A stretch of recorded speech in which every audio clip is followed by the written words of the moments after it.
Shalom, shalom bien-aimés, que le Seigneur nous bénisse. Alors ce matin, nous voulons parler de la question du pardon. La Bible dit, pardonnez-vous les uns les autres, comme moi je vous ai pardonné. C'est le Seigneur Jésus-Christ qui parlait. Pardonnez-vous les uns les autres, comme moi je vous ai pardonné. Et il y a un deuxième passage qui dit ceci, si vous ne pardonnez pas aux hommes les offenses, le Seigneur ne vous pardonnera pas aussi vos offenses. Vous comprenez? Donc le Seigneur a mis en parallèle le pardon qu'il nous accorde avec celui qu'il nous va accorder à nos prochains, à notre prochain. Bien-aimés, c'est important de pardonner. Et souvent, lorsque nous sommes frustrés, la première des choses, c'est quoi? C'est d'éviter tout contact avec la personne. La première des choses, c'est de quoi? C'est de pouvoir se braquer et de pouvoir vraiment éviter toutes sortes de coopération avec la personne. Nous refusons catégoriquement de pardonner. Pourquoi? Parce que nous avons été choqués, nous avons été frustrés. Et souvent, nous posons la question de savoir, mais qu'est-ce que j'ai pu faire à cette personne pour qu'elle agisse de la sorte? Qu'est-ce que j'ai fait au juste? Bien-aimés, je vais vous dire qu'il n'y a pas de raison. Les hommes ont en eux le mal. Le mal est inhérent à la vie ou soit à la nature de l'homme. L'homme n'a pas besoin de raison pour te faire du mal. Il n'a pas besoin de raison. Donc, il ne sert à rien de se poser la question de savoir qu'est-ce que j'ai fait au juste. Bien-aimés, regardez, le Seigneur Jésus a eu à faire des miracles. Lors de son passage sur terre, de son périple sur terre, il a guéri les malades. Il a ressuscité des morts. Qu'a-t-il fait pour qu'il puisse être crucifié? Qu'a-t-il fait pour que Judas puisse décider à le livrer? Bien aimé, il n'y a pas de raison qui explique le mal qu'on nous fait. Il n'y a pas de raison.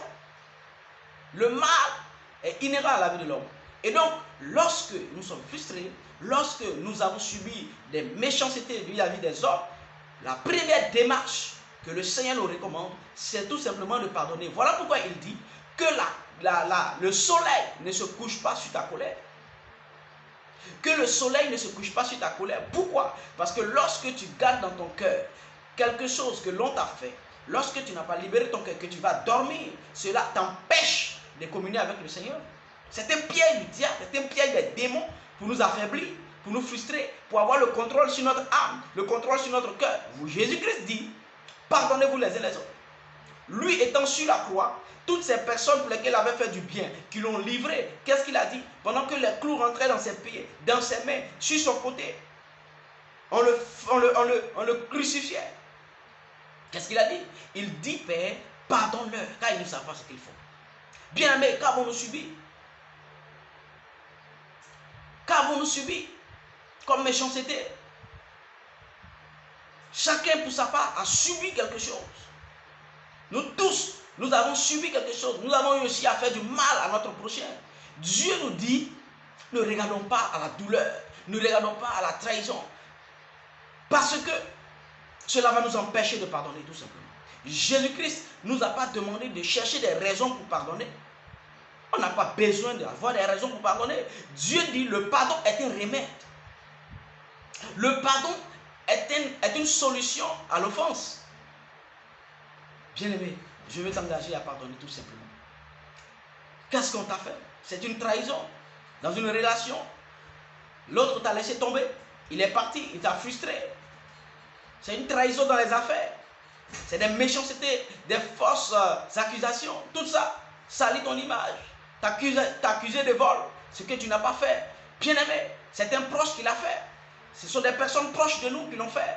Je veux dire à une personne ce matin de pardonner. Pardonne tout simplement. Cela va te permettre d'avancer dans ta relation avec le Seigneur. Cela va te permettre d'avancer dans la vie, dans ta marche, dans tes affaires. Cela va te réconcilier avec le Seigneur, va maintenir ta relation au beau-fils. C'est ce qu'il nous recommande.